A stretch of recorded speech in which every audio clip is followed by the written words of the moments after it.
പ്രചാരണങ്ങളുണ്ടായിരുന്നു. അതൊക്കെ വോട്ടെണ്ണി voting pattern പഠിക്കുമ്പോഴേ നമുക്ക് മനസ്സിലാക്കാൻ സാധിക്കുകയുള്ളൂ. അങ്ങനെ ചിലയിടത്ത് സൂചന ഉണ്ടായിരുന്നു, സൂചനയല്ല, അതിന് ചില തെളിവുകളുണ്ടായിരുന്നു ഇങ്ങനെ പറഞ്ഞതിൻ്റെ.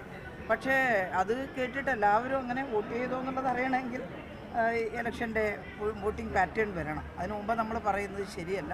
പക്ഷേ അങ്ങനെ ഒരു ശ്രമം നടന്നിരുന്നു എന്നുള്ളതിൻ്റെ സൂചന ചിലയിടത്തു നിന്ന് കിട്ടിയിട്ടുണ്ട് എന്നുള്ളതാണ്. അത് ഫലപ്രദമായോ എല്ലാവരും ചെയ്തോ അങ്ങനെ എന്നുള്ളതൊന്നും എനിക്ക് പറയാൻ പറ്റില്ല. അത് വോട്ടിംഗ് പാറ്റേൺ കാണുമ്പോൾ നമുക്ക് മനസ്സിലാവും. BJPക്ക് പ്രതീക്ഷിച്ച വോട്ടുണ്ടോ, അല്ലെങ്കിൽ LDFന് പ്രതീക്ഷിച്ച വോട്ടുണ്ടോ, UDFന് പ്രതീക്ഷിച്ച വോട്ടുണ്ടോ എന്നുള്ളത്.